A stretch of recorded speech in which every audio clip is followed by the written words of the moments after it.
What's up, everybody? Welcome back to the Ride and Dad channel, or welcome if it's your first time. Either way, very glad to have you.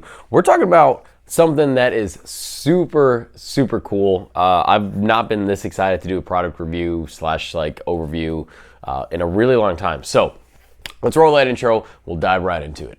Riding down a YouTube channel, it's the Riding Down a YouTube channel, it's the Riding Down a YouTube channel, it's the Riding Down a brand new bow.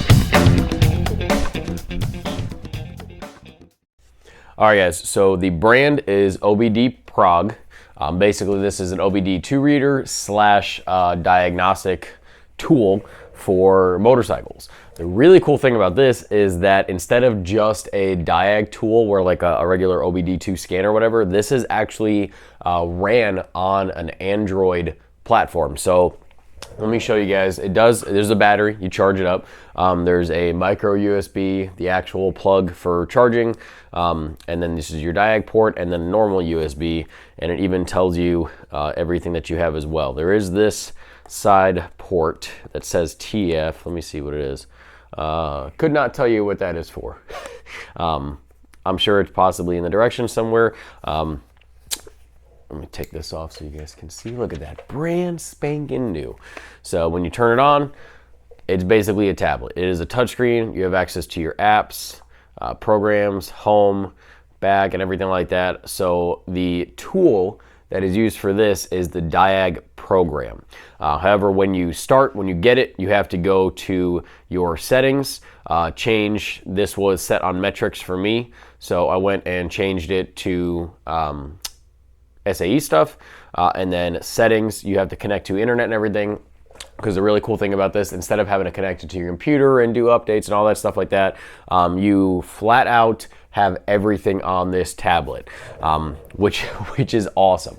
So basically connect it to Wi-Fi. Actually, first let's get into what's included with the box. When you open it, it is incredibly well packaged. It comes with your standard OBD2 wire to use for cars and stuff like that. And then it actually has all of these different wires that attach to the OBD2 port and actually make it so you can use it on all your different bikes. Polaris, Honda, Yamaha. Harley is the one we're specifically looking at today. And the cool thing about this is it is a 2022 version of this product, which means those of you with 2022 Harleys with the different pin connector that everybody was having such an issue with getting a hold of before are safe to use this. Now, the price, I will post a screenshot of it real quick. The price is a little steep. I actually have an OBD2 scanner that I used for my car, and that was actually kind of pricey for what it is. It was like 60 bucks, and my buddy has one that was 30 bucks, and they both work equally fine. Mine is color screen, which doesn't really matter. The once in a while that I'm gonna use it for the car, his is just black and white, but they both work 100% fine and the same. So why would you wanna spend about $500 on this? Well, one, it is a one and done unit. You buy this, you can use it for your cars. You buy this, you can use it for your Harley, your Yamaha, your Polaris, your Can-Am, all that stuff. It is one and done. The other part, once you connect to Wi-Fi, it'll prompt you to create an account. There's supposed to be tech support on this in case something happens, either with this or you have a question about a code that you're reading. When you are in your diag program, hopefully you guys can see this, what makes you do your user agreement every time. There's all these different options. If you go to support, settings, upgrade, you can upgrade your software depending on what year bike you have and however many years you have this right from your tablet, which is awesome. I already updated I had like 8 different updates, Harley, Yamaha. I obviously didn't need all of those, but I just updated all of them, so this was 100% up to date. You just update it, you literally select all that you want, hit bulk update, and it does it all for you right from the tablet. It's super awesome.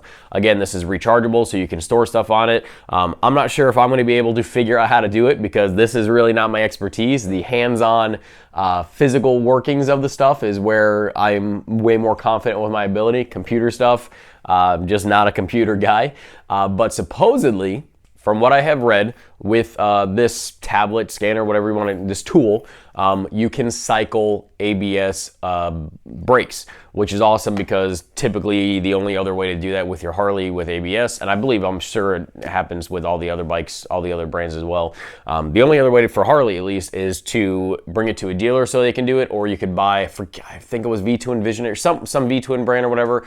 There was a tool specifically for it, and that in itself was like a $400 or $500 tool. So not only now can you get a scanner tool with a bunch of other options that I'm sure I'm not even going to be able to cover in this video because I just physically won't be able to understand how to do it.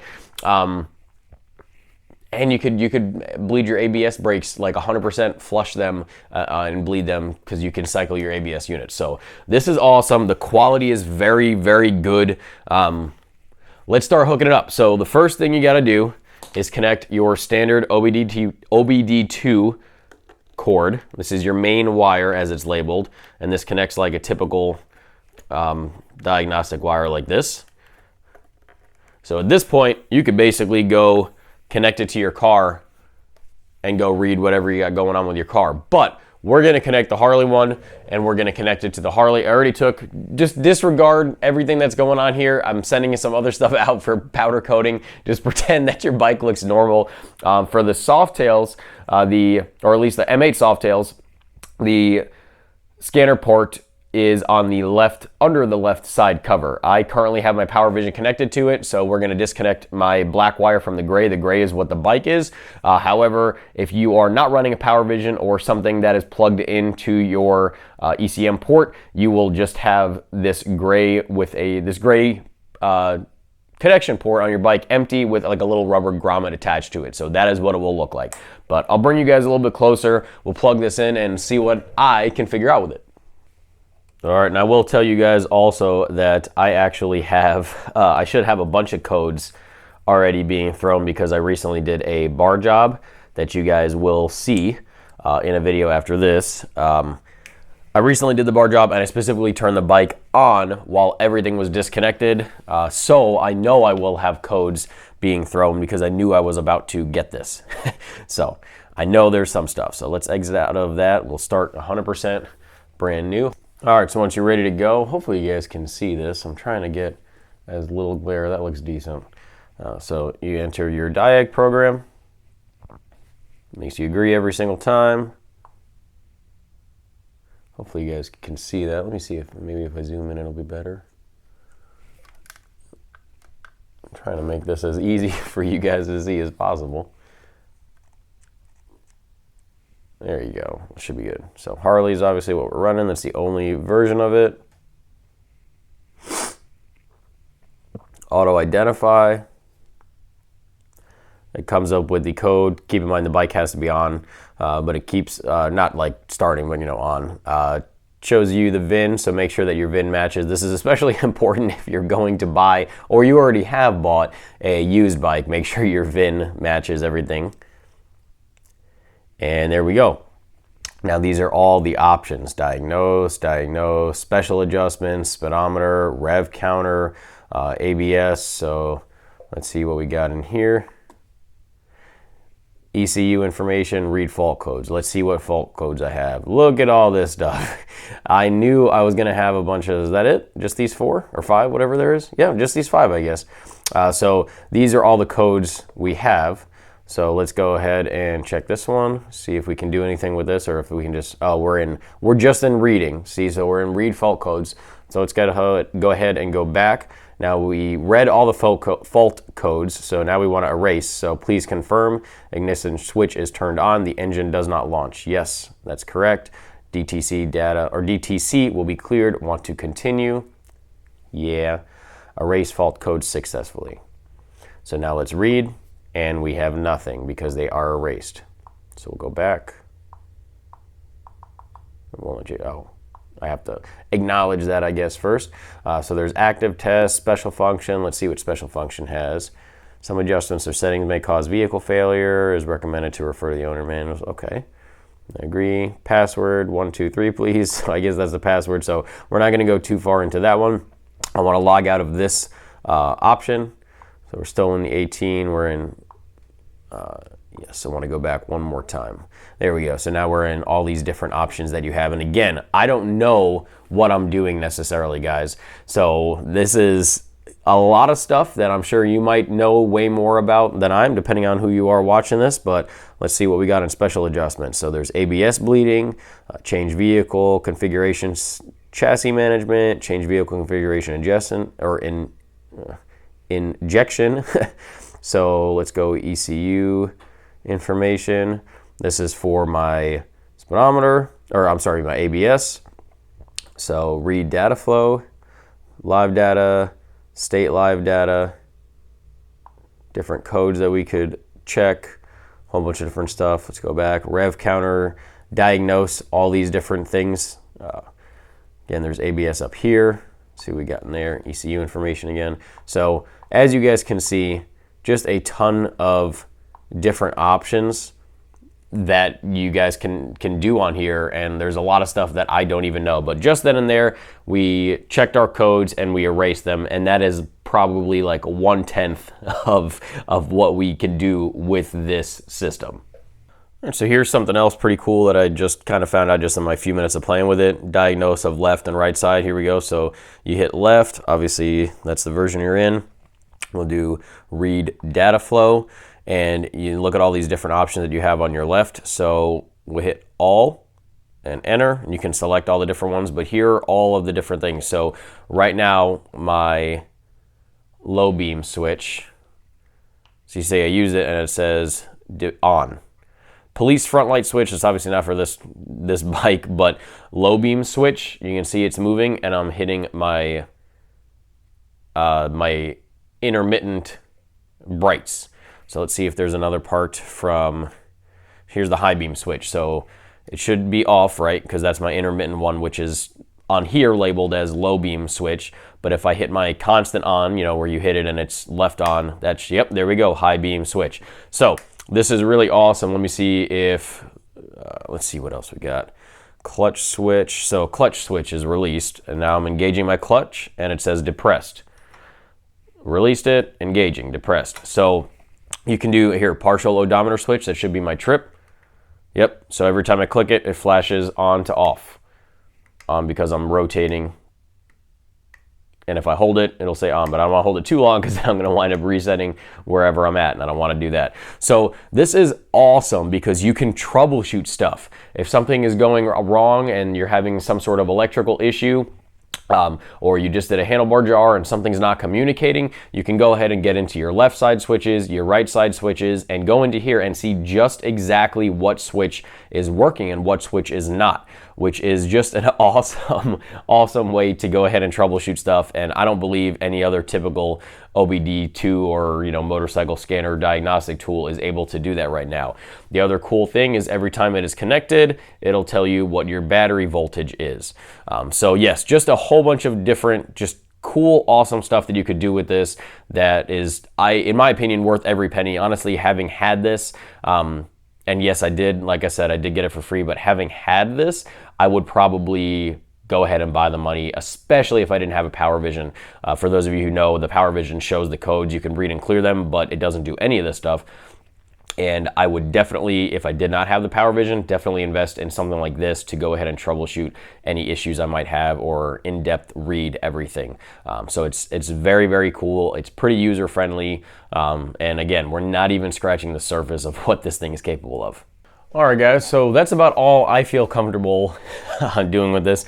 Over the next few weeks, I am going to try to experiment more. I'll watch some more videos on it, see if there's more I can even squeak out of it. But I mean, just in the first 5 seconds of owning it, we read the codes and we cleared the codes, and I showed you all the really cool diagnostic, troubleshooting for at least the left and right hand controls. Obviously, if your bike is different than this, if you have like a touring bike or something like that, I did go ahead and get into there. EITMS was an option, which for those of you who don't know is what happens when you, or when you're at a stoplight, it's too hot or whatever, you're stopped in neutral and your front or your rear cylinders, you only have one cylinder running at a time, and then a throttle blip or a gear shift into or out of neutral into a gear will actually activate both cylinders again. engine something management system. Can't think of it right now. But basically, you could troubleshoot that, do different stuff with that. I would assume, I did see the ABS bleeding module in there, but I believe the bike has to be on because I was getting an error. It was saying that it was reading that it was installed, but it was unable to activate and stuff. So I just, obviously it's like 4 in the morning right now, and I don't want to turn the bike on and piss all my neighbors, including my family, up and wake everybody up. So time will tell for that, but that's just really cool to do. And then you could, at the very least, when the bike is off, troubleshoot to make sure your ABS is actually active and working and stuff. I would assume if you have, I can't think of the name of it, the new fancy traction control and all the different, computerized systems to make you not crash on the new touring bikes. I can't think of the name right now, unfortunately, but I would assume if you have one of those, and you hook this puppy up to it, you can either troubleshoot or activate, deactivate, kind of all that stuff. So let me know what you guys think. Again, obviously the the link to this product will be in the description. I do very much think this is worth it 100%, especially after having it. If you guys have any questions about it, Instagram is the easiest way to, send me a message about it and talk to me. Actually have like a full conversation. Definitely like this video, please. It helps a lot, helps the channel out so much. Subscribe. I don't know why you wouldn't. We have this conversation every week. It's the Ride and Dad channel. If you're not subscribed, what are you doing with your life? You're just wasting it. But yeah, definitely let me know what you think. If, I'm super happy with this. I'm probably gonna spend another 30 or 40 minutes in the garage after I end this video and just play around with all the different settings and stuff. I'm gonna go connect it to the car, see if it'll read stored codes that were already erased, because that is something that I would hope that it would do because of how expensive it is, but it's a possibility that it won't, just because a lot of times the mechanics that use those and everything, those devices are like several $1,000s. So we'll see, but I mean, very easy to use. The packaging was great. It's got live troubleshooting on this. There's like like I said, when you register, you have to register the product or whatever, you create a name and a password and stuff that's associated with your account. So you can call them if you have any issues. It's got a whole bunch of other stuff on this. Like I said, it's a tablet. You can install apps on it if you wanted to. It's got the Adobe program on it. So I would assume, depending on what you're working on, there's a little spot, even when I was on the Harley, there was a little spot that said Tech Service Bulletin. So either that's like current new ones out, or you can just access all of them, or depending on where you're in.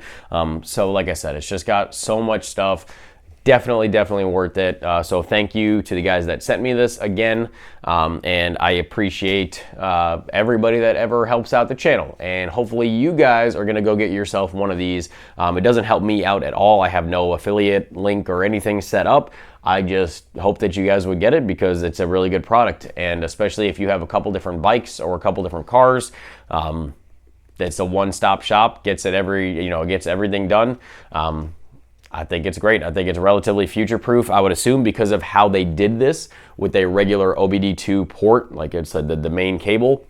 I would assume how they did this in the future, since this is self-upgradable, with your internet connection and everything, that they would just be able to buy a different cable extension adapter, whatever you want to call it, for different bikes if they come out with different ports that you need to access. So thank you guys for watching, and until the next time, ride safe, have fun, Dad out.